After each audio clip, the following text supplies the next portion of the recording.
Doctor எழுச்சி தமிழர், doctor எழுச்சி தமிழர்.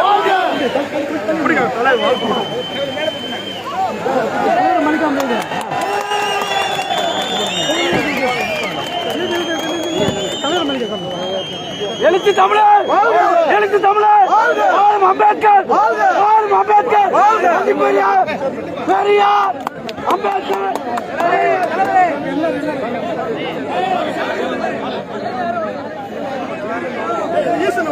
நிறைவாக நன்றி உரையாக தமிழருக்கு முன்பாக ராஜி அவர்கள் இப்பொழுது நன்றி உரையாக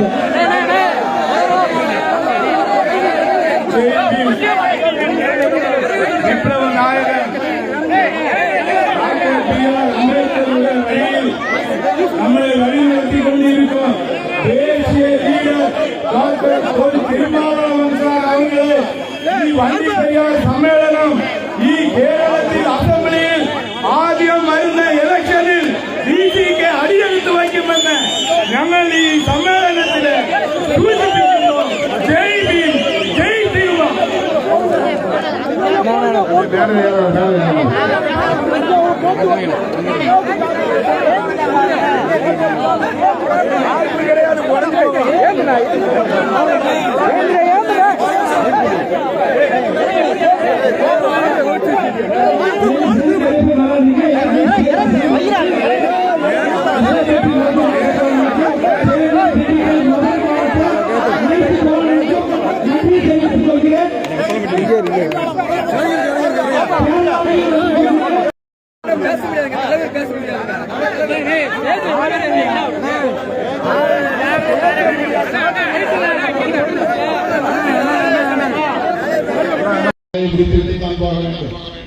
அல்லது அங்கேயே தங்கியிருந்து வேலையை செய்து இருக்க வேண்டும்.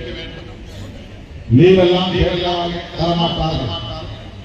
அப்பா அம்மா யாராவது இறந்து விட்டார்கள் என்று சொன்னால் கூட விடுப்பு கிடைக்காது, லீவ் கிடைக்காது. பெண்களை வேலை செய்யக்கூடிய ஆடையை தங்க வைத்து கொடுமைப்படுத்தி இருக்கிறார்கள்.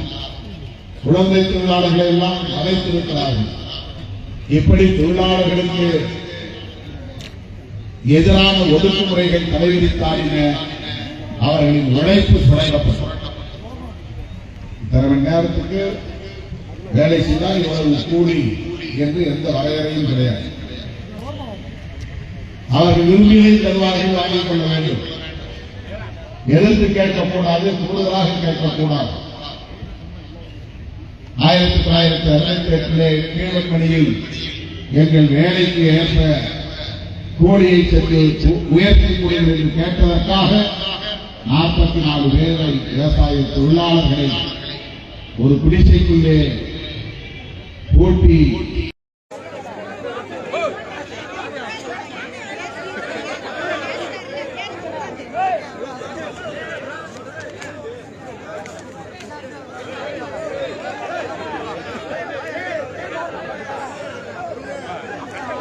உலக தொழிலாளர் நாள்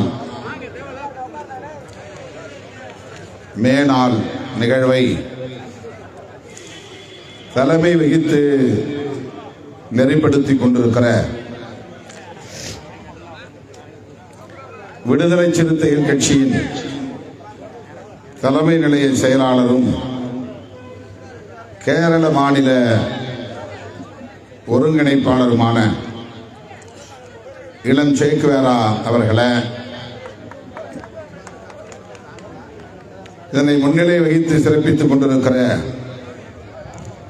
ஓய்வு பெற்ற ITS அதிகாரி R முத்துராஜ் அவர்களை, தகடூர் தமிழ்ச்செல்வன் அவர்களை, ஆ இளந்திரையன் அவர்களை, ஆவடி ஷாஜி அவர்களை, வளவன் வாசுதேவன் அவர்களை, குண்டு சக்தி என்கிற சமத்துவன் அவர்களை மற்றும்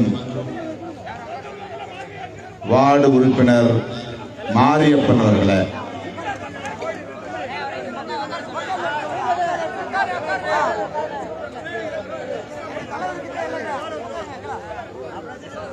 அனைவரையும் வரவேற்று உரையாற்றி சிறப்பித்திருக்கிற இடுக்கி மாவட்ட செயலாளர் திரு ஜெயபால் அவர்களே, டாக்டர் மணிமாறன் அவர்களே,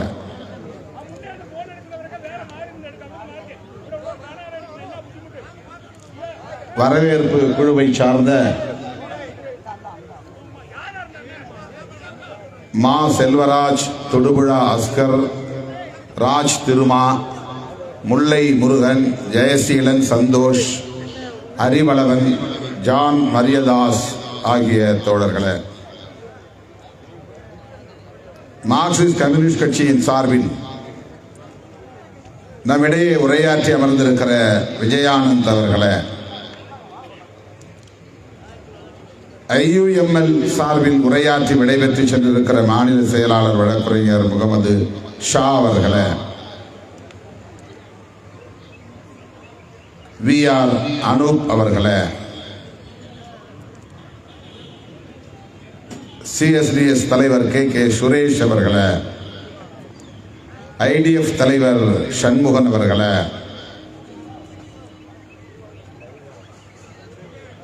PRDS அனீஷ் அவர்களே, ஆதிவாசி கோத்திர சபா ஒருங்கிணைப்பாளர் கீதானந்தன் அவர்களே, அம்புஜாக்ஷன் அவர்களே, பெரியார் பாலன் அவர்களே, சஜி கொல்லம் அவர்களே, DR வினோத் அவர்களே, காங்கிரஸ் பேர் இயக்கத்தின் மாவட்ட பொதுச் செயலாளர் R கணேசன் அவர்களே, உதயசூரியன், ஜோதிபாசு ஆகிய தோழர்களே, மற்றும் இந்த நிகழ்வில் பங்கேற்று இதனை சிறப்பித்துக் கொண்டிருக்கிற கேரள மாநில பொறுப்பாளர்களே, மாவட்ட ஒருங்கிணைப்பு குழுவை சார்ந்த நிர்வாகிகளே, நிறைவாக நம்மிடையே நன்றியுரை ஆற்றவிருக்கிற செங்கரை முருகன், துரைராஜ், ஸ்டாலின் குமார், ஸ்டீபன், சங்கர், செங்கரை பிரபு ஆகிய தோழர்களே, தோழமை இயக்கங்களை சார்ந்த முன்னணி பொறுப்பாளர்களே, தமிழகத்திலிருந்து வருகை தந்திருக்கிற கட்சியின் முன்னணி பொறுப்பாளர்கள் பாவலன், வேலு குணவேந்தன், முத்துவளவன், ரேவதி அழகர்சாமி, சுடர்மொழி, கனியமுதன் உள்ளிட்ட முன்னணி பொறுப்பாளர்களே, சொன்ன 150 பேர் சொல்லணும், ஆற்றலரசு அவர்களே, திரளாக கூடியிருக்கிற என் உயிரின் உயிரான விடுதலை சிறுத்தைகள், உங்கள் அனைவருக்கும் என்னுடைய பணிவார்ந்த வணக்கத்தை தெரிவித்துக் கொள்கிறேன். பெயர்கள் விடுபட்டிருந்தால் பொறுத்தருட வேண்டுகிறேன். இன்று மே முதல் நாள் உலகமே இந்த நாளை தொழிலாளர்களுக்கான நாளாக கொண்டாடி வருகிறோம். ஆண்டுதோறும் தமிழ்நாட்டில் நமது கட்சியின் சார்பில் இந்த நாளில் நிகழ்ச்சிகளை ஒருங்கிணைப்பதுண்டு. இந்த முறை கேரளாவுக்கு வர வேண்டும், வண்டி பெரியாருக்கு வர வேண்டும் என்று இளஞ்சேக்வாரா உள்ளிட்ட கேரள மாநிலத்தை சார்ந்த பொறுப்பாளர்கள் அண்மையிலே நான் திருவனந்தபுரம் வந்திருந்த போது என்னிடத்திலே வலியுறுத்தினார்கள். எனக்கு ஒப்புதல் அளிப்பதிலே தயக்கம் இருந்தது. ஏனென்றால் 30ஆம் தேதி இரவு நான் காஞ்சிபுரத்திலே பொதுக்கூட்டத்தில் பேச வேண்டும். அந்த கூட்டம் நள்ளிரவில் தான் முடியும். அதன் பிறகு நான் சென்னைக்கு சென்று விடியற் காலையில் விமானம் பிடித்து எப்படி கேரளாவுக்கு வண்டி பெரியாருக்கு வந்து சேருவது என்கிற ஒரு தயக்கம் இருந்தது. அதனால் நான் சற்று தயங்கினேன். ஆனால் சேக்குவேரா அவர்கள் வந்தே தீர வேண்டும், ஏற்பாடுகள் சிறப்பாக நடந்து வருகின்றன. அந்த பகுதியிலே இருக்கிற தேயிலை தோட்ட தொழிலாளர்களின் பிரச்சனைகள் பல உள்ளன. ஏற்கனவே பல கட்சிகள் அந்த பிரச்சனைகளை பேசுகின்றன என்றாலும் கூட நமது கட்சியின் சார்பிலும் அந்த கோரிக்கையை முன்னெடுக்க வேண்டும், அதற்கு நீங்கள் வந்தாக வேண்டும் என்று என்னிடத்திலே வலியுறுத்தி சொன்னதன் அடிப்படையில் நான் அதற்கு இசைவளித்தேன். ஆனால் நான் நினைத்ததை போல்தான் நடந்தது. காஞ்சிபுரத்திலே நிகழ்ச்சியை முடிப்பதற்கே 11:30 மணிக்கு மேல் ஆகிவிட்டது, காஞ்சிபுரத்தை தாண்டுவதற்கு. அதன் பிறகு நள்ளிரவு வேளையில் கட்சியை சார்ந்த பல தோழர்கள் விடியற் காலை 1ஆம் தேதி எனக்கு பிறந்த நாள், காலையில் நீங்கள் இருக்க மாட்டீர்கள், அதனால் நாங்கள் இரவே வந்து கேக் வெட்டி கொண்டாட வேண்டும் என்று, அவர்கள் பிறந்த நாளை கொண்டாட வேண்டும் என்கிற பேரார்வத்தில் எனது இரவு நேர தூக்கத்தை எல்லாம் அவர்கள் எடுத்துக்கொண்டார்கள், தூங்க விடவில்லை. வழியிலே விமான நிலையம் அருகே ஒரு தனியார் விடுதியிலே வழிமறித்து அங்கேயே பல பேர் பிறந்த நாள் கேக் கொண்டு வந்து அங்கே வெட்டி முடித்து அந்த விழாவை முடிப்பதற்கே 3:30 மணி ஆகிவிட்டது. 7:30 மணி விமானம், 6:30 மணிக்கு விமான நிலையத்தில் இருக்க வேண்டும். அப்படி என்றால் நான் 5 மணிக்கு அல்லது 5:30 மணிக்கு எழுந்தால்தான் முடியும். 2 மணி நேரம் கூட நான் உடலை கீழே போட்டு ஒழுங்காக படுக்கவில்லை, உறங்கவில்லை. விடியற் காலையில் எழுந்து நான் அவசரமாக வந்து விமானம் பிடித்து மதுரை வந்து இறங்கினால், மதுரையில் இருந்து வண்டிப்பெரியார் வருகிற வரையில் ஆங்காங்கே தோழர்கள் வழிமறித்து இறங்கு இறங்கு ஏறு இறங்கு ஏறு என்று ட்ரில் வாங்கிவிட்டார்கள். விமான நிலையத்திலேயே ஒரு 1:30 மணி நேரத்திற்கு மேலாகிவிட்டது. மதுரை விட்டு கிளம்புவதற்கே 11 மணி ஆகிவிட்டது. அதனால்தான் நான் இந்த நாளில் சற்று தயங்கினேன் ஒப்புதல் அளிப்பதற்கு. என்றாலும் கூட உறக்கமில்லாமல் இருந்தாலும் ஓய்வில்லாமல் இருந்தாலும் உங்களை எல்லாம் இந்த பகுதியிலே பார்ப்பதில் எனக்கு பெரிதும் மகிழ்ச்சி அடைகிறது.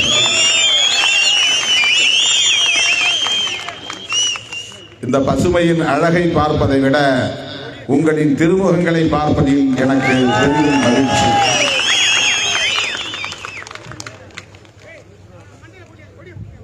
எந்த மாநிலத்திற்கு போனாலும் அல்லது எந்த நாட்டுக்கு போனாலும் ஊரை சுற்றி பார்க்க என்னை விடமாட்டார்கள். என்னை சுற்றி 100 பேர் சூழ்ந்து கொள்வார்கள். இங்கே வாருங்கள் அங்கே வாருங்கள் என்று இழுத்துச் செல்வார்கள்.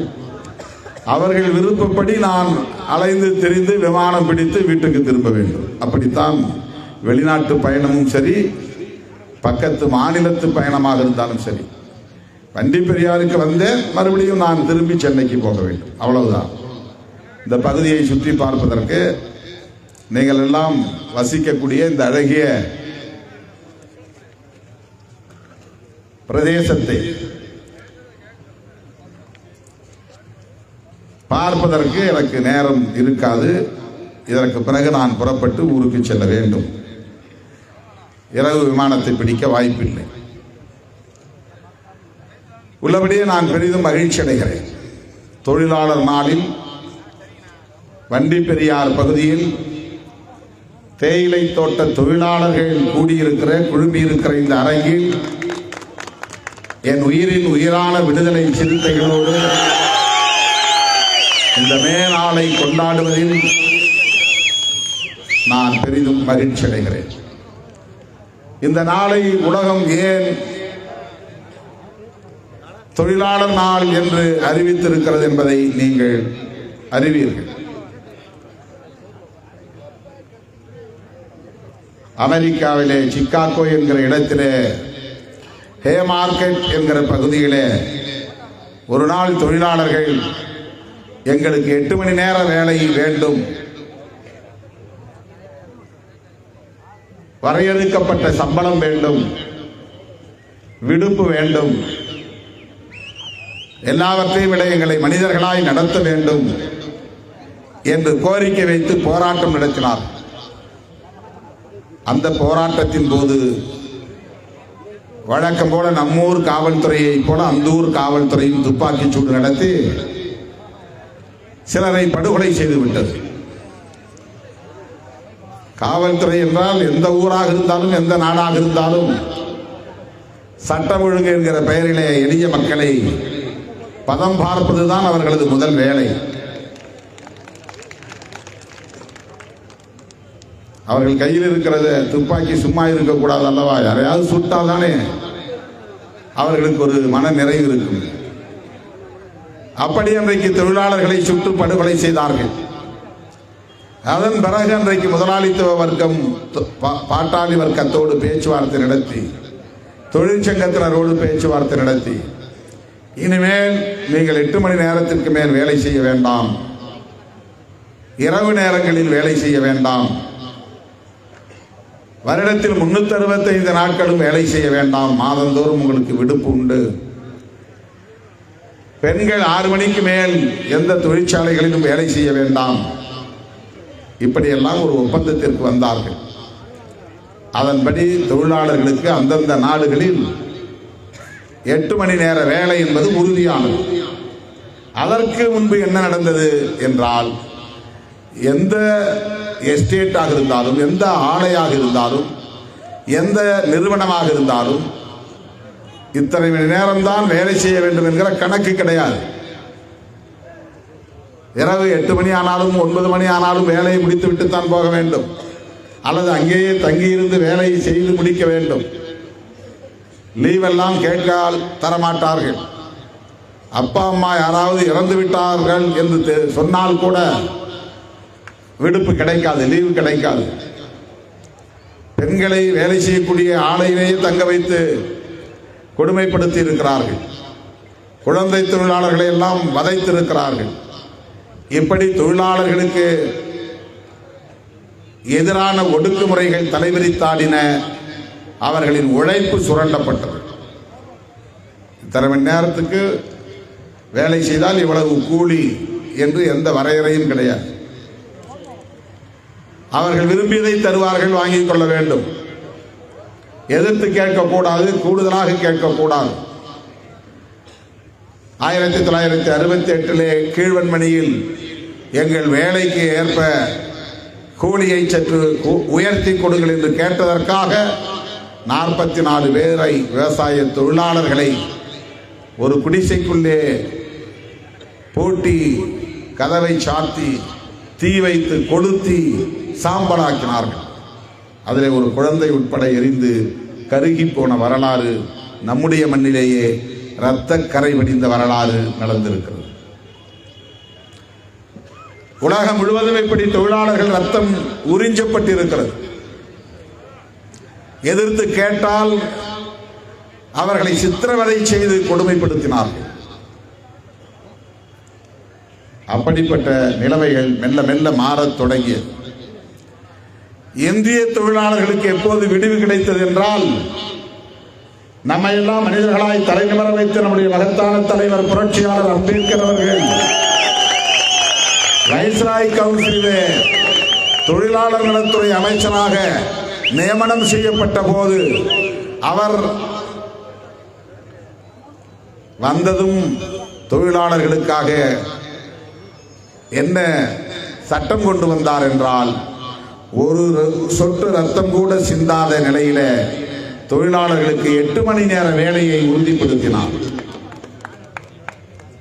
குழந்தை தொழிலாளர் முறையை முற்றாக அழித்தொழித்தார். குழந்தை தொழிலாளர்கள் இருக்கக்கூடாது, அது கடுமையான குற்றம் என்று சட்டம் கொண்டு வந்தார். பகல் வேலையை மட்டும்தான் பெண் தொழிலாளர்கள் வேலை செய்ய வேண்டும்.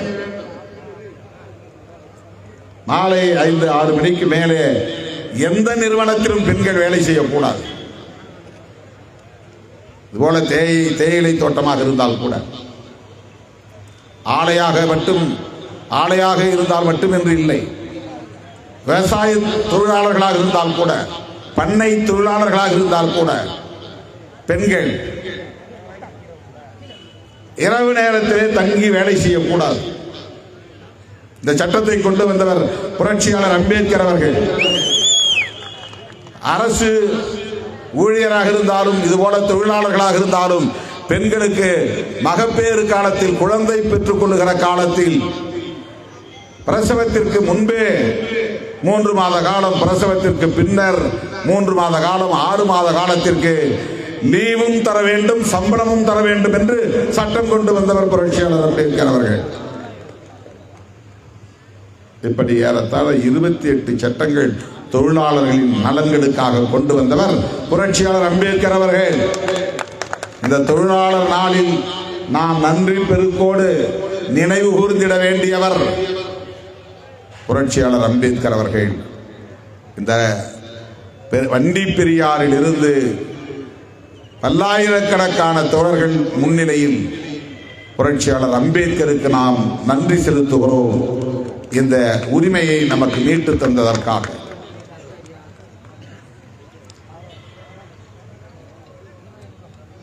உலகம் முழுவதும் இன்றைக்கு தொழிலாளர்களுடைய உழைப்பை போற்ற வேண்டும். தொழிலாளர்கள் என்றால் ஆடை தொழிலாளர்கள், விவசாய தொழிலாளர்கள், இவர்கள் எல்லாம் தாண்டி இதர அமைப்பு சாரா தொழிலாளர்கள், வீடு கட்டக்கூடிய கட்டுமான தொழிலாளர்கள், கல்லுடைக்கக்கூடிய தொழிலாளர்கள், சாலை பணியாளர்கள், இப்படி சொல்லிக்கொண்டே போகலாம். உடல் உழைப்பு தொழிலாளர்கள் பல வகையிலும் இன்றைக்கு வஞ்சிக்கப்படுகிறார்கள். இப்ப வீட்டு வேலை செய்யக்கூடிய பணியாளர்களுக்கு எந்த பாதுகாப்பும் இல்லை. ஹோட்டல் போன்ற நிறுவனங்களிலே வேலை செய்யக்கூடியவர்களுக்கும் உரிய பாதுகாப்பு இல்லை. சட்டம் இருந்தாலும் கூட இன்னும் ஏய்க்கிறார்கள். அவர்களுக்கு உரிய சம்பளம் வரையறுக்கப்படுவதில்லை. சட்டப்படி தர வேண்டிய உரிமைகளையும் தருவதில்லை. இங்கே இந்த எஸ்டேட் வந்ததும் சொன்னார்கள், பல மாதங்களாக சம்பளம் தரப்படவில்லை. பெண் தோட்ட தொழிலாளர்கள் பல்வேறு பிரச்சனைகளுக்கு ஆளாகிறார்கள். குறைந்தபட்சம் ரூபாய் 1000 வழங்க வேண்டும் ஊதியமாக. மருத்துவ காப்பீடு தொழிலாளர்களுக்கு உறுதிப்படுத்தப்பட வேண்டும். மருத்துவ வசதி உறுதிப்படுத்தப்பட வேண்டும். எம்எம்ஜே மற்றும் வீர்மேடு தேயிலை தோட்டத்தில் சுமார் 15 வருடங்களாக அந்த எஸ்டேட் 15 வருடங்களாக பூட்டியே கிடக்கிறது. அதனை திறக்க வேண்டும் உடனடியாக. வண்டி பெரியார் கிராம பஞ்சாயத்தில் உள்ள POBST கம்பெனியில் சுமார் 6 மாத காலமாக ஊதியம் வழங்கப்படவில்லை. அவர்களுக்கு ஊதியம் வழங்க வேண்டும். இப்படி பல்வேறு கோரிக்கைகள். சாதி சான்றிதழ் பெற முடியாத சூழல், அடிப்படை வசதிகள் இல்லை, குடியிருக்கும் லயம்கள் என்று சொல்லப்படக்கூடிய அந்த வீடுகள் எல்லாம் பரிதாபகரமான முறையிலே பராமரிப்பின்றி கிடக்கின்றன. இதற்கென்று சதிதேவி என்பவர் பெயரில் நியமிக்கப்பட்ட ஆணையம் பரிந்துரைகளை தந்திருக்கிறது. அந்த பரிந்துரைகளை இதுவரையில் அரசு நடைமுறைப்படுத்த முயற்சிக்கவில்லை. எனவே அந்த தொழிலாளர்களுக்கெல்லாம் புதிய வீடுகளை கட்டித்தர வேண்டும். இப்படி பல கோரிக்கைகள். கேரளாவிலே இருக்கிற அரசு இடதுசாரி மக்கள் முன்னணியின் அரசு, LDF என்று கருதுகிறது. நாம் அடிக்கடி சொல்லுவோம், விடுதலை சிறுத்தைகள் கட்சியும் ஒரு இடதுசாரி இயக்கம்தான் என்று உரிமை கோருவோம். அந்த உரிமையோடு கேரள மாநில முதலமைச்சர் மாண்புமிகு பினராயி விஜயன் அவர்களுக்கு நாங்கள் விடுக்கிற வேண்டுகோள், இந்த பண்ணையில், இது போன்ற பண்ணைகளில் எல்லாம் வசிக்கக்கூடிய தொழிலாளர்களின் பிரச்சனைகளுக்கு உடனடியாக தீர்வு காண வேண்டும். அவர்களின் கோரிக்கைகளை எல்லாம் நிறைவேற்ற அரசு ஆவண செய்ய வேண்டும் என்று கேட்டுக்கொள்கிறேன். அத்துடன் சேர்த்து இன்னொன்றையும் ஒரு கோரிக்கையாக நான் வைக்க கடமைப்பட்டிருக்கிறேன். இந்த LDF கூட்டணி அமைச்சரவையில் ஒரே ஒரு தலித் அமைச்சராக இருந்தால் ராதாகிருஷ்ணன், அவர் இப்போது நாடாளுமன்ற உறுப்பினராகிவிட்டார். அதன் பிறகு இந்த அமைச்சரவையிலே ஒருவர் கூட தலித் சமூகத்தை சார்ந்தவர்கள் இல்லை என்பது கவலை அளிக்கிறது. Representation for Dalits very essential. I request our Honorable CM to nominate a Dalit as a minister. In the cabinet, அமைச்சரவை தலித் ஒருவருக்கு வாய்ப்பளிக்க வேண்டும். இன்னும் ஒரு வருடம்தான் எஞ்சி இருக்கிறது என்றாலும் கூட இந்த எஞ்சிய காலத்தில் ஒருவரையாவது அமைச்சரவையிலே இடம்பெறச் செய்ய வேண்டும்.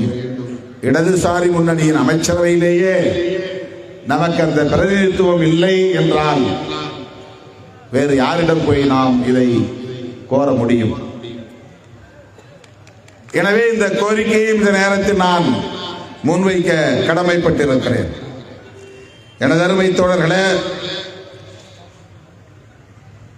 இடதுசாரிகளும் இணைந்திருக்கிற இந்தியா கூட்டணியில் விடுதலை சிறுத்தைகள் கட்சியும் உள்ளது.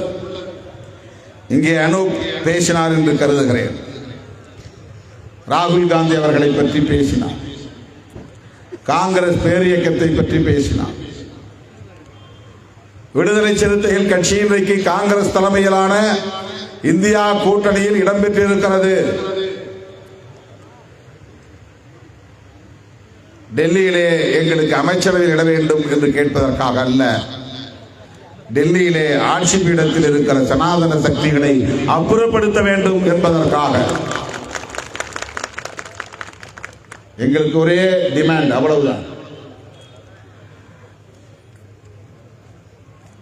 மத்தியில் எங்களுக்கு அமைச்சரவை பதவி வேண்டும், அமைச்சரவையில் இடம் வேண்டும் என்பது அல்ல எங்கள் நோக்கம், அது அல்ல எங்கள் கோரிக்கை, அது அல்ல எங்கள் இயக்கம், அது அல்ல எங்கள் இலக்கு. வெகு மக்கள் விரோத அரசாக இன்றைக்கு டெல்லியிலே இருக்கிற பாஜக அரசு இருக்கிறது, பாசிச அரசாக இருக்கிறது. தொழிலாளர்களுக்கு ஏற்கனவே 44 வகையான சட்டங்கள் இருந்தன. அந்த சட்டங்களை எல்லாம் மாற்றி 4 வகையான சட்டங்களாக தொகுத்து விட்டார்கள், பெயர்களை மாற்றி விட்டார்கள். அந்த சட்டங்களின்படி தொழிலாளர்கள் சங்கம் அமைக்க முடியாது, உரிமை கேட்டு போராட்டம் நடத்த முடியாது, ஓய்வூதியம் கேட்க முடியாது. இது போன்ற பல நெருக்கடிகளை கொண்டு வந்து பன்னாட்டு நிறுவனங்களுக்கு சாதகமான அனைத்து ஏற்பாடுகளையும் உருவாக்கி வைத்திருக்கிறார்கள். கார்ப்பரேட் நிறுவனங்களுக்கு சேவை செய்யக்கூடிய வகையில் தொழிலாளர் நல சட்டங்களை எல்லாம் மாற்றி அமைத்திருக்கிறார்கள். வேளாண் சட்டங்களை எதிர்த்து பஞ்சாப், ஹரியானா மாநிலங்களை சார்ந்த விவசாயிகள் ஓராண்டு காலத்திற்கு மேலாக தொடர்ந்து போராட்டம் நடத்திய பிறகு பஞ்சாப் தேர்தல் வந்தபோது பாரதிய ஜனதா பயந்து போனது. எனவே விவசாயிகளின் கோரிக்கையை ஏற்று அந்த வேளாண் சட்டங்கள் 4ஐயும் திரும்ப பெற்றுக் கொண்டார்கள். இந்திய அரசியல் வரலாற்றிலேயே நாடாளுமன்றத்தில் 2 அவைகளிலும் நிறைவேற்றப்பட்ட ஒரு சட்டத்தை, குடியரசுத் தலைவரால் அங்கீகரிக்கப்பட்ட ஒரு சட்டத்தை இந்திய ஒன்றிய அரசு திரும்ப பெற்றுக்கொண்டது என்றால் அது விவசாயிகளின் போராட்டத்தால் தான். இது ஒரு வரலாறு, மறந்துவிடக்கூடாது. தோழர்களே, அதே போல திரும்ப பெற வேண்டிய சட்டங்களும் இந்த தொழிலாளர்கள் சட்டங்களும் அடங்கும். ஆனால் தொழிலாளர்கள் ஒருங்கிணையவில்லை. விவசாயிகள் ஒருங்கிணைந்து போராடியதை போல அகில இந்திய அளவில் தொழிலாளர்கள் ஒருங்கிணைந்து போராடவில்லை. ஏன் என்று தெரியவில்லை. எதிர்ப்பு இருந்தது, அது தொடர்ச்சியாக இல்லை. போராட்டங்கள் நடந்தன, அவை தொடர்ந்து மாதக்கணக்கிலே வருடக்கணக்கிலே என்று நீடிக்கவில்லை. இன்றைக்கு அந்த 4 சட்டங்களும் நடைமுறையிலே இருக்கிறது. தமிழ்நாடு அரசுக்கு விடுதலை சிறுத்தைகள் கட்சி வேண்டுகோள் விடுத்தது. இந்த 4 சட்டங்களையும் நாங்கள் நடைமுறைப்படுத்த மாட்டோம் என்று சட்டமன்றத்தில் தீர்மானம் நிறைவேற்றி அனுப்புங்கள் நல வாரியங்களே கூடாது என்று சொல்லுகிறது இந்த சட்டம். Welfare boards, labour welfare boards, அமைப்பு சாரா தொழிலாளர்களுக்கான வாரியம் தமிழ்நாட்டிலே உண்டு. கேரளாவில் எப்படி என்று எனக்கு தெரியவில்லை. கிட்டத்தட்ட 10-15 வாரியங்கள் தொழிலாளர்களுக்கென்றே உருவான வாரியங்கள். அந்த வாரியங்களை எல்லாம் கலைக்க சொல்லுகிறது இந்த சட்டங்கள். மோடி அரசு கொண்டு வந்திருக்கிற தொழிலாளர்களுக்கான சட்டங்கள் வாரியங்களே கூடாது என்கிறது. ஆகவே நான் கேரள அரசுக்கும் மாண்புமிகு முதல்வர் பினராயி விஜயன் அவர்களுக்கு விடுக்கிற வேண்டுகோள், அந்த 4 வேளாண் சட்டங்களையும் நாங்கள் நடைமுறைப்படுத்த மாட்டோம் என்று தீர்மானம் சட்டமன்றத்தில் நிறைவேற்ற வேண்டும் என்று விடுதலை சிறுத்தைகள் கட்சியின் சார்பில் கோரிக்கை எழுப்புவோம்.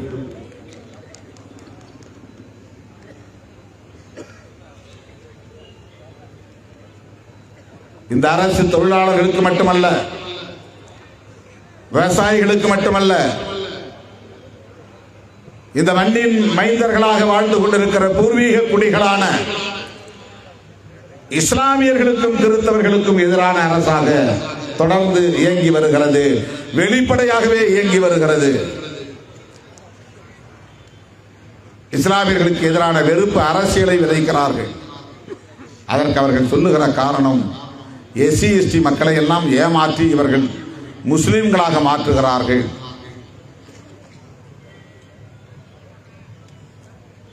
மதமாற்றம் குறித்து நான் ஆய்வு செய்து அதில் டாக்டர் பட்டமே பெற்றிருக்கிறேன். மீனாட்சிபுரம் என்கிற இடத்திலே 1980களின் தொடக்கத்திலே நடந்த மதமாற்ற நிகழ்வை குறித்து நான் ஒரு ஆய்வை நடத்தினேன். யாரும் போய் ஆசை காட்டி அவர்களை மதமாற்றம் செய்யவில்லை. அவர்களுக்கு இருந்த சமூக நெருக்கடியால் மதம் மாற வேண்டும், ஊரே ஒட்டுமொத்தமாக முடிவு செய்து சுற்று வட்டாரத்தில் இருந்த இஸ்லாமியர்கள் எல்லாம் அணுகிய போது அவர்கள் மறுத்திருக்கிறார்கள். வேண்டாம், அப்படியெல்லாம் செய்ய முடியாது. கிறிஸ்தவ மதத்தில் யாரும் எப்போதும் சேர்ந்து கொள்ளலாம், முஸ்லிம் மதத்தில் அப்படி எல்லோரும் எப்போதும் சேர்ந்து விட முடியாது. அதற்கு அவர்கள் சில வரையறைகள் வைத்திருக்கிறார்கள். பல சங்கங்களை போய் பார்த்து பார்த்து அவர்கள் முடியாது என்று மறுத்து காலம் கடந்து பிறகு மலபார் பக்கத்தில் இருக்கிற பொன்னானி என்று கருதுகிற அந்த ஊரிலே போய் உள்ள ஒரு சிலரை சந்தித்து அவர்களின் வழிகாட்டுதலின்படி பின்னர் ஊரில் ஒரு 200 குடும்பங்கள் மட்டும் மதம் மாறுவது என்று முடிவெடுத்தார்கள்.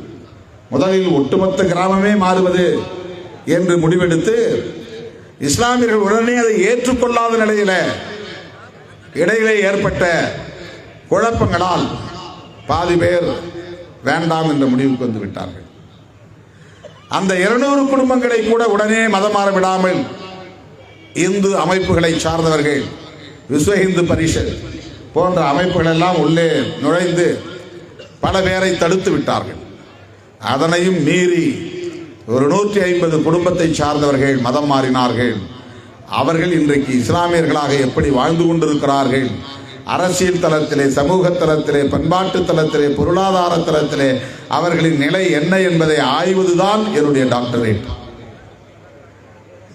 ஒரு காலத்தில் தீண்டப்படாதவர்கள் என்று இழிவுபடுத்தப்பட்ட அவர்கள் இன்றைக்கு பொது இடங்களிலே பெரிய பெரிய வணிக வளாகங்களை கட்டிக்கொண்டு கடைகளை வைத்துக் கொண்டு இஸ்லாமியர்களாக தலை நிமிர்ந்து வாழ்கிறார்கள். அவர்களுக்கு பிறக்கிற பிள்ளைகள் எல்லாம் இஸ்லாமியர்களாகவே பிறக்கின்றன. சமூகத்திலே இப்போது அவர்களுக்கு எந்த பாதிப்பும் இல்லை, தலைக்குனிவு இல்லை, இழிவு இல்லை. இந்தியா முழுவதும் இப்படித்தான். இங்கே இருக்கிற இஸ்லாமியர்கள் யாரும் அரேபிய நாட்டில் இருந்து வந்தவர்கள் அல்ல, இந்த மண்ணின் மைந்தர்கள் தான்.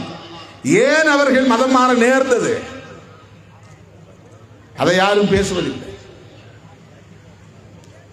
வெறுமனே துபாய்க்கு அழைத்து போகிறேன் வா மதம் மாறு என்று சொன்னால் மாறிவிடுவார்களா? மாற முடியுமா?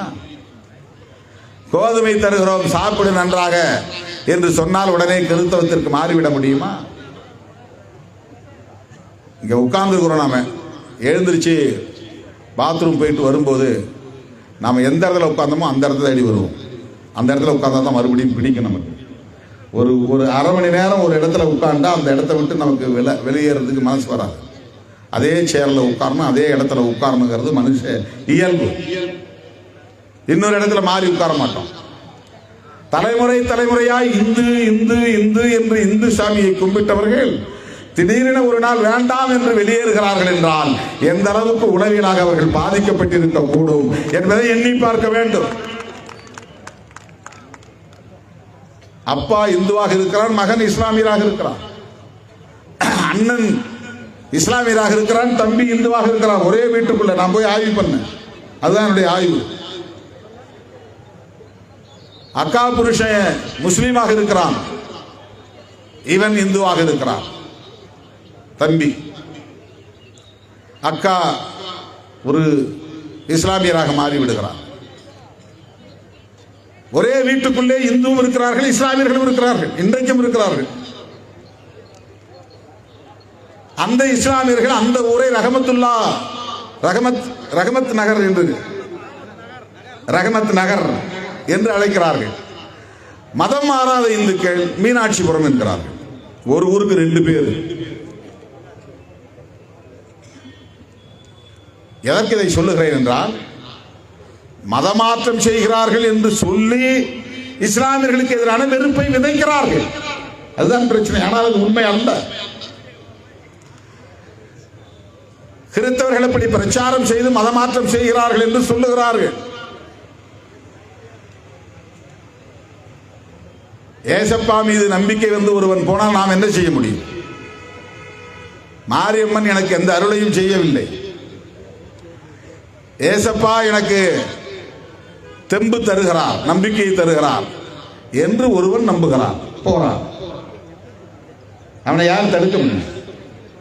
ஆனால் இதை ஒரு காரணமாக வைத்துக்கொண்டு ஏதோ கிறிஸ்தவர்களும் இஸ்லாமியர்களும் திட்டமிட்டு இந்த எஸ்சி எஸ்டி மக்களை எல்லாம் ஏமாற்றி மயக்கி மாயாஜால வித்தை செய்து அவர்களை எல்லாம் மாற்றிவிட்டார்கள் என்பதை போன்ற ஒரு பிரச்சாரத்தை இங்கே மேற்கொள்கிறார்கள். அதை நாம் அம்பலப்படுத்துகிறோம். அதற்கான காரணங்கள் அரசியல் காரணங்கள். முஸ்லிம்க்கு எதிராக வெறுப்பை சொல்லி இந்துக்களை எல்லாம் இந்துக்கள் என்ற பெயரால் அணிதிரட்டி அவர்களின் வாக்குகளை முழுமையாக வாங்கிக் கொள்வது, தக்க வைத்துக் கொள்வது, வாக்கு வங்கிக்கான ஒரு பெரும்பான்மைவாத அரசியல் உத்தி.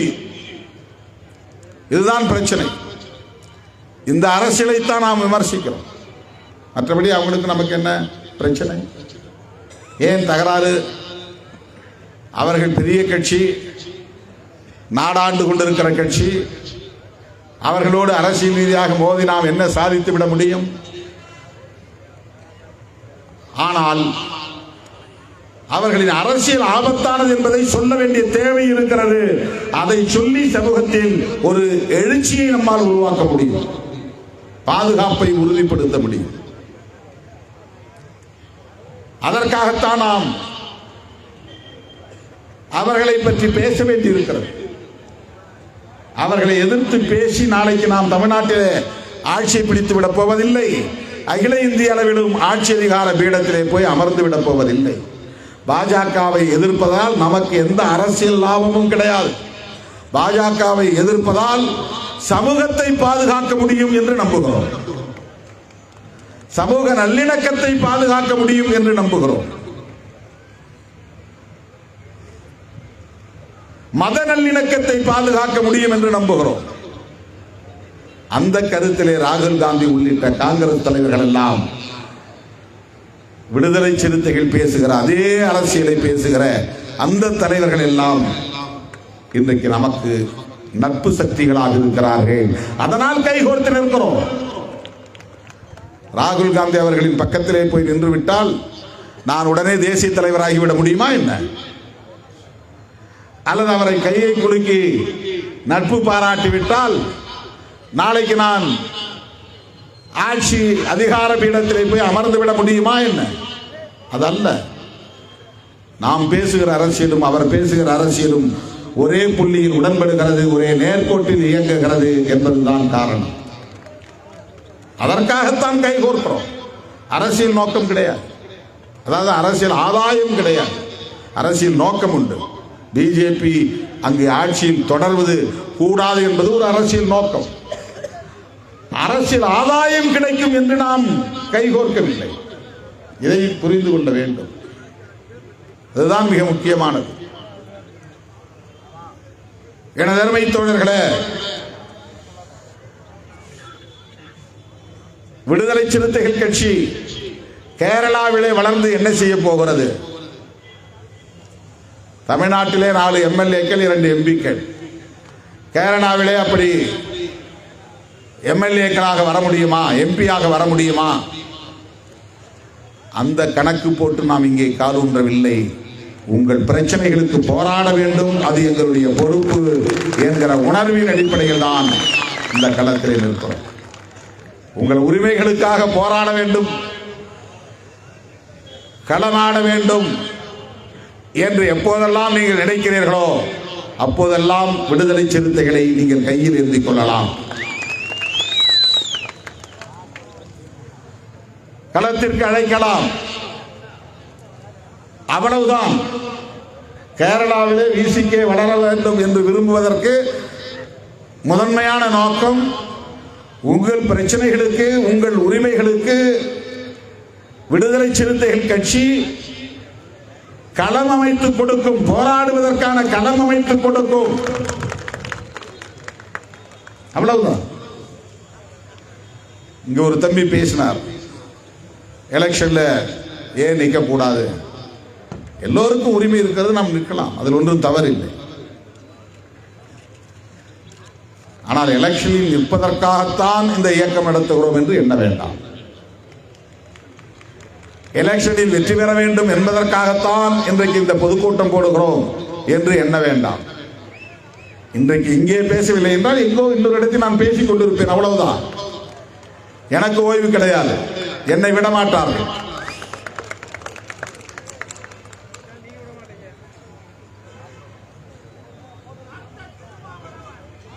ஆக இன்றைக்கு நாம் இங்கே தொழிலாளர்களின் நலன்களுக்காக, தொழிலாளர்களின் உரிமைகளுக்காக, தொழிலாளர்களின் பாதுகாப்புக்காக நாங்கள் இருக்கிறோம் என்று சொல்லுவதற்காக வந்திருக்கிறோம். விசிகே என்கிற ஒரு கட்சி இருக்கிறது என்று உறுதிப்படுத்துவதற்காக வந்திருக்கிறோம். மாமேதை மார்க்சும் ஃபிரெடரிக் எங்கெல்ஸும் வகுத்து தந்த கொள்கை அறிக்கை உலகத்தையே ஆட்டி படைத்தது. ரஷ்யாவின் புரட்சி, சீனாவின் புரட்சி, கியூபாவின் புரட்சி, வியட்நாமின் புரட்சி,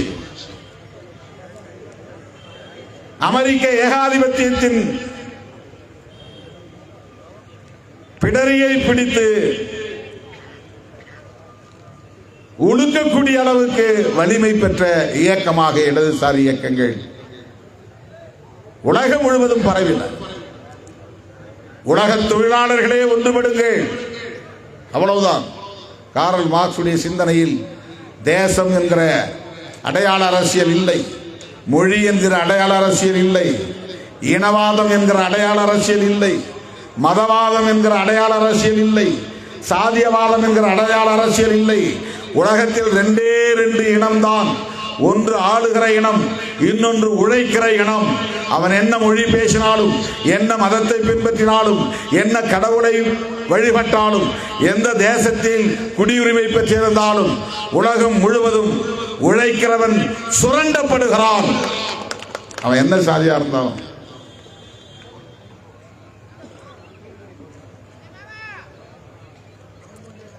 அவருடைய உழைப்பு சுரண்டப்படுகிறது. உழைக்கிறவன் உழைத்துக் கொண்டே இருக்கிறான். அதானி அம்பானிகள் நாளுக்கு நாள் உலக பணக்காரர்களின் வரிசையில் இடம்பெற்றுக் கொண்டு வருகிறார்கள். இந்த 10 வருஷத்துல அதானி உலக பணக்காரர்களின் வரிசையில் 4வது இடத்துக்கு போய்விட்டார். 10 வருஷத்துல உங்களால் ஒரு வீடு கட்ட முடியுமா? நம்மால் கட்ட முடியுமா? ஒரு நாளைக்கு 20 மணி நேரம் உழைத்தாலும் கூட 10 வருடத்தில் நம்மால் நமக்கென்று ஒரு சென்ட் இடம் வாங்கி நம் குடும்பம் வசிப்பதற்கு ஒரு வீடு கட்ட முடியுமா? என் அப்பா உழைத்தார், என் தாத்தா உழைத்தார், என் அம்மா உழைத்தார், என் பாட்டி உழைத்தார். நாள் கணக்கில் இன்று அல்ல, பிறந்ததிலிருந்து இறக்கிற வரையில் உழைத்தார்கள். ஆனால் கூரை குடிசை மாறவில்லை. ஒருவேளை உணவு என்கிற நிலை மாறவில்லை. மாற்று உடைக்கு வழி இல்லை. மருத்துவத்திற்கு காசு இல்லை, பணம் இல்லை. இப்படித்தான் இந்த உழைக்கிற வர்க்கத்தின் வாழ்வியல் போய்கொண்டிருக்கிறது, வாழ்நிலை போய்கொண்டிருக்கிறது. 10 ஆண்டுகளில் மோடி பிரதமரான 10 ஆண்டுகளில் அதானி என்கிற ஒரு தனிநபர் இன்றைக்கு இந்தியாவையே தனது சொத்தாக்கி கொள்ளக்கூடிய அளவுக்கு உலக பணக்காரர்களின் வரிசையில் இடம்பெற்று விட்டார். எண்ணி பாருங்கள், இது எப்படி நிகழ்கிறது? இதை பற்றி கவலைப்பட்டவர்கள் தான் மாமேதை கார்ல் மார்க்சும் ஃபிரெடரிக் ஏங்கெல்ஸும். இந்த தொழிலாளர்களின் முதுகெலும்பு உடைபடுகிறதே, இவர்கள் கூனி குறுகி கிடக்கிறார்களே, கைகளிலும் கால்களிலும் விலங்கு பிணைக்கப்பட்டிருக்கிறது, சுதந்திரமாக ஓடி ஆடி விளையாட முடியவில்லை, விரும்பும் பொருளை வாங்கி உண்ண முடியவில்லை, நல்ல உடை உடுத்த முடியவில்லை, ஒரு நாள் நேரம் ஒதுக்கி திரைப்படம் போய் பார்க்க வேண்டும் என்றால் கூட முடியவில்லை, சொந்த பந்தங்களோடு பொழுதை கழிக்க முடியவில்லை. வேலை வேலை வேலை வேலை வேலை என்று உலகம் முழுவதும் தொழிலாளர்கள் இப்படி பிணைக்கப்பட்டிருந்ததை பார்த்து மனம் நொந்து அவர்களுக்கென்று ஒரு விடுதலைக்கான தத்துவத்தை கண்டவர்கள்தான் கார்ல் மார்க்சும் ஃபிரெடரிக் ஏங்கெல்ஸும். அவர்கள் தயாரித்த கம்யூனிஸ்ட் அறிக்கை முதலாளிகளுக்கு பயமுறுத்தும் கோட்பாடாக இருந்தது. அதை பூதம் என்றே முதலாளிகள் எல்லாம் சொல்லி அச்சப்பட்டார்கள். ஜார் மன்னரின் ஆட்சி, பரம்பரை ஆட்சி வீழ்த்தப்பட்டது.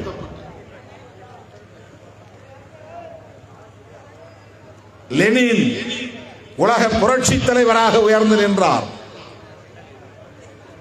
ஒரு தனி மனிதனின் சிந்தனை எவ்வளவு பெரிய மாற்றத்தை உலகளாவிய அளவிலே ஏற்படுத்தி இருக்கிறது பாருங்கள். கார்ல் மார்க்ஸ் என்கிற ஒரு தனி மனிதன் உட்கார்ந்து சிந்தித்து எழுதிய அந்த எழுத்து, அந்த அறிக்கை எவ்வளவு பெரிய மாற்றத்தை உண்டு பண்ணி லெனின், ஸ்டாலின் போன்ற தலைவர்கள் உருவாகி காலம் காலமாக நீடித்து வந்த பழமைவாத மன்னராட்சி முறையை தூக்கி எறிய நேர்ந்தது. அதுதான் புரட்சி. உலகத்தில் பல புரட்சிகள் நிகழ்ந்திருக்கின்றன. அமெரிக்காவிலே கருப்பர்களை, விலங்குகளை எப்படி வதைப்பார்களோ அப்படி வதைத்தார்கள். விலை பேசி கூவி கூவி விற்றார்கள். ஒவ்வொரு கருப்பனின் கழுத்திலும் விலை எழுதப்பட்டிருக்கும். இத்தனை டாலர், இவனை வாங்கி போகலாம், அவன் எவ்வளவு உடம்பு திடகாத்திரமாக இருக்கிறான் என்று உதைத்து வாங்குவார்கள், குத்தி வாங்குவார்கள், பொருளை நசுக்கி வாங்குவதை போல. கத்திரிக்காய் மார்க்கெட்டு போனா கத்திரிக்காய் நல்லா இருக்கான்னு அடிச்சு வாங்குறாங்க பாருங்க. அப்படி மனிதர்களை நடத்தினார்கள். அந்த கருப்பர்கள் என்று அழைக்கப்படக்கூடிய ஆப்ரோ அமெரிக்கன் 300 ஆண்டுகள் தான் அடிமையாக இருந்தான். அதன் பிறகு அவன் வெகுண்டெழுந்தான், போராடினான். இன்றைக்கு உலகில் எவனும் அவனை கருப்பன் என்று சொல்ல முடியாது, பிளாக் என்று சொல்ல முடியாது. எல்லா துறைகளிலும் இன்றைக்கு அவர்கள்தான் நம்பர் 1, டாப் நம்பர் 1. விளையாட்டா அவர்கள்தான், இசை உலகமா அவர்கள்தான், அரசியலா அவர்கள்தான், தொழில்நுட்பமா அவர்கள்தான். அந்த வரிசையில் தான் பராக் ஒபாமா அமெரிக்காவின் குடியரசுத் தலைவராக முடிந்தது. யோசித்து பாருங்கள். ஆனால் இந்திய மண்ணில் தான் தோழர்களே ஆயிரக்கணக்கான ஆண்டுகளாக சாதிய சகதிக்குள் மூழ்கி கிடக்கிற மக்களால் விடுதலை பெற முடியவில்லை. ஒற்றை மனிதரின் வரவுக்கு பிறகு ஒரு எழுச்சி உருவாகி இருக்கிறது. மாமனிதர் புரட்சியாளர் அம்பேத்கர் அவர்களின் வருகைக்கு பிறகுதான் ஆயிரக்கணக்கான ஆண்டுகளாக இங்கே சாதியின் பெயரால் பிளவுண்டு கிடக்கிற, பழமை வாதத்தின் ஊறி கிடக்கிற, அடிமை சகதியில் உழலுகிற கோடிக்கணக்கான மக்கள் இன்றைக்கு கல்வி பெற முடிந்திருக்கிறது, வேலை வாய்ப்பை பெற முடிந்திருக்கிறது. சமூக தளத்தில் ஒரு மாற்றம் மெல்ல மெல்ல உருவாகி வருகிறது. அதற்கெல்லாம் அடிப்படையாக இருப்பது புரட்சியாளர் அம்பேத்கர் அவர்கள் எழுதிய அரசமைப்பு சட்டம் தான், கான்ஸ்டிடியூஷன் ஆஃப் இந்தியா. அந்த சட்டத்திற்கு நேர் எதிராக இயங்கக்கூடியவர்கள் தான் RSS பிஜேபி காரர்கள். அந்த சட்டத்தை பாதுகாக்க வேண்டும் என்று தன் கையில் ஒவ்வொரு நாளும் கடந்த நாடாளுமன்ற பொதுத் தேர்தலின் போதும் வெற்றி பெற்ற பிறகும் மக்களவையிலும் இன்றைக்கும் அரசமைப்பு சட்டத்தை உயர்த்தி பிடித்து அதை பாதுகாப்போம் என்று சொல்லுகிறவர் தான் ராகுல் காந்தி. ஏன் ராகுல் காந்தியோடு நாம் கைகோர்த்து நிற்கிறோம்? ஏன் அவரோடு கைகோர்த்து நிற்கிறோம்? விடுதலை சிறுத்தைகளும் அரசமைப்பு சட்டத்தை பாதுகாப்போம் என்கிறோம், ராகுல் காந்தியும் அரசமைப்பு சட்டத்தை பாதுகாப்போம் என்கிறார். மோடி தலைமையிலான அரசு அரசமைப்பு சட்டத்திற்கு எதிராக இயங்குகிறது என்று நாமும் சொல்லுகிறோம், அவரும் சொல்லுகிறார். அதனால் தான் நாம் இணைந்து நிற்கிறோம். இந்தியா கூட்டணியில் இடம்பெற்றிருக்கிறோம். அதனால் தான் இந்த இயக்கம் இன்றைக்கு ஆந்திராவிலும் வேர் கொண்டிருக்கிறது. அதனால் தான் இந்த இயக்கம் இன்றைக்கு தெலுங்கானாவிலும் வேர் பிடித்திருக்கிறது, கர்நாடகாவிலும் வளர்ந்து வருகிறது, மகாராஷ்டிராவிலும் பரவி வருகிறது, கேரளாவிலும் வலுப்பெற்று வருகிறது என்று நான் நம்புகிறேன். எனவே எல்லா மாவட்டங்களிலும் எல்லா பஞ்சாயத்துகளிலும் நீலம் சிவப்பு கொடி பறக்க வேண்டும், சிறுத்தை கொடி பறக்க வேண்டும்.